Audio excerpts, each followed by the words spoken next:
Great. So I'm here with David Bass, who is the pastor of Life Vineyard Church here in the city.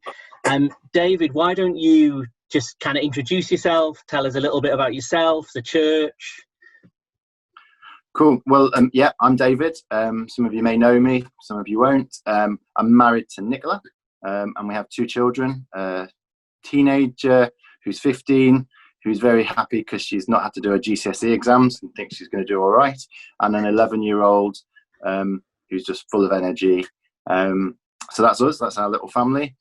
We started Life Vineyard Church. We moved up from Trent Vineyard in Nottingham back in 2006. There was 4 adults and 3 children, and it's been an adventure just to try and lead our city into life and to plant a church that's vibrant and happy and good and focused on Jesus. And so that's who we are. We're a multi-site church in 3 places and having a ball in normal times and trying to figure out how we do church in this time. But so that's me and that's us. That's brilliant, David. And some of our church family are familiar with you guys through the great work you're doing with the Extraordinary Project. And I know you run a food bank and you've got the biker pantry. Why don't you tell us a little bit more about those initiatives and the heart behind all of that? Sure. So as I said, one of our little catchphrases has been, we want to lead our city into life. That's what we came with a passion to do. And from day one, that's what we did. We went out and gave away food to the homeless and did all sorts of things. And so our heart is to help people discover their God-given design and destiny, to really find who it is that God has made them to be and to help them step into it. And I think, we realize that it's not just a sentence, it's not just a great aspiration, but actually we have to start where people are at. And that's often in poverty, often trapped in cycles of deprivation. And sometimes, and sadly too often, not having enough money to put food on the table.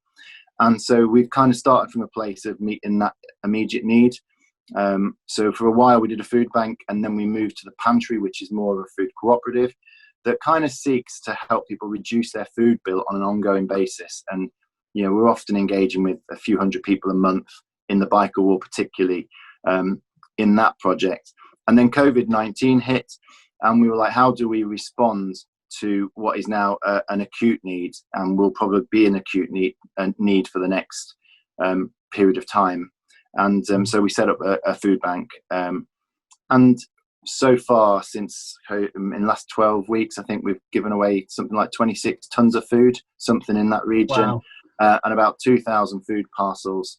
So it's been nuts, but it's been super exciting on one hand, and really humbling on another, to just partner with places like yourself, Elim Pentecostal Church, and the council and others, just to meet the needs of people who are really struggling at this moment in time.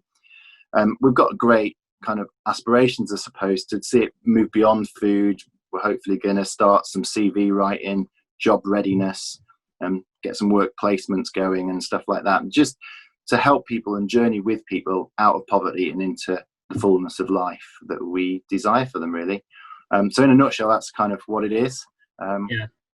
That's so exciting, and it's been a real pleasure and a privilege for us to be able to partner with you and help out, and we're excited to see where that relationship and that journey goes. But specifically, I know you've got some ideas. You shared a little bit there about how you'd like to expand and even looking at new premises from which to do that.